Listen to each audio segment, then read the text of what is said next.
9 August 2024 हा दिवस पूर्ण भारतासाठी काळा आहे. कारण की कोलकात्यात एक आर्जिकर कॉलेज म्हणून हॉस्पिटल म्हणून आहे, जिथे रेग्युलर प्रमाणे नाईट ड्युटीज होतात. लेडीज असतात, जेंट्स असतात, सगळे डॉक्टर्स नर्सेस सगळं असतात. तर रेग्युलर प्रमाणे एक महिला तिथे नाईट ड्युटी करत होती.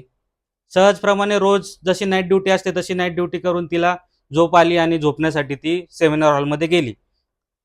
का गेली? कारण हॉस्पिटलमध्ये जागा नव्हती. रात्र झाली, ती झोपली. सकाळी सेमिनार हॉलमध्ये एक बॉडी सापडली. तर डॉक्टर्सनी त्याचा ॲटॉप्सी रिपोर्ट केला. तर ती म्हणजे तो ॲटॉप्सी रिपोर्ट ऐकून म्हणजे डायरेक्ट धक्का बसतो, की तिचे पाय जे होते ते 90 डिग्रीमध्ये होते. तिच्या डोळ्यामध्ये काचा जाऊन तिच्या डोळ्यातून रक्त येत होतं.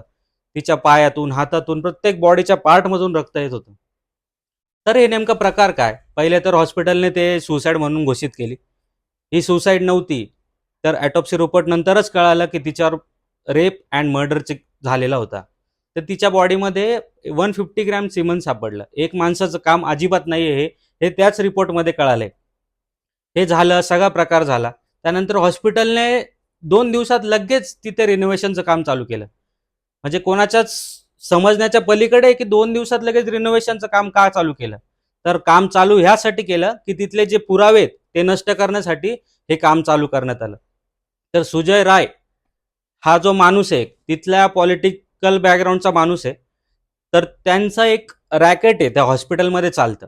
तर ते ह्या मुलीला कळालं होतं, की हे रॅकेट हे चालवतात. मग ती सांगणार होती पुढच्यांना, म्हणून ही घटना तिच्यासोबत घडली. तर ही घटना तर आज घडली आहे.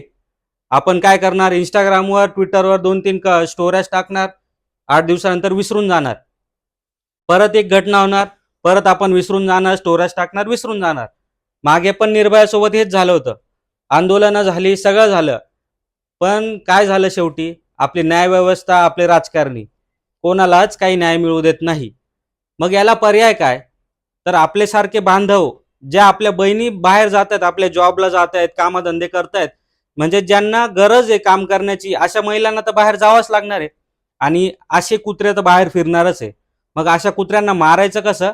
तर आमच्या शिवाजी महाराजांनी आम्हाला खूप चांगलं शिकवलेलं आहे. डायरेक्ट कापायचे, दुसरा पर्यायच नाहीये. आपल्या महाराजांचे मावळे आपल्याला लवकरात लवकर व्हावं लागेल, तेव्हाच या गोष्टी घडतील. आपण राजकारण्यांवर, आपण ह्या न्यायव्यवस्थेवर जर सोडून दिलं तर कोणाचंच काही भलं होणार नाही. दर महिन्याला एक निर्भया केस घडेल, दर महिन्याला एक कोलकात्याची केस घडेल. आपण हातावर हात धरूनच बसून राहणार. लवकरात लवकर आपल्याला ह्या गोष्टीचा काहीतरी पर्याय काढावा लागेल.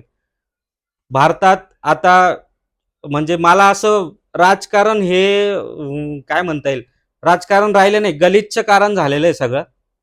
तर जसे राजे राज करायचे आधीचे, इंग्रज येऊन गेले, फ्रेंच, डच जसे येऊन गेले, आपल्या महिलांवर तसेच अत्याचार होत होते. आता पण तेच अत्याचार होत आहे. फक्त काय आहे, एक लोकशाहीचं त्याला वळण दिलेलं आहे. म्हणूनच आपल्याला आपल्या महाराजांचे विचार लवकरात लवकर आपल्या आचरणात आणावे लागतील. बाहेर चालणाऱ्या बाईकडे आपल्याला आपली एक आई जाते किंवा बहीण जाते ह्या डोळ्यांनी जर बघितलं तरच या गोष्टीला उत्तर मिळणार आहे. जय हिंद, जय महाराष्ट्र.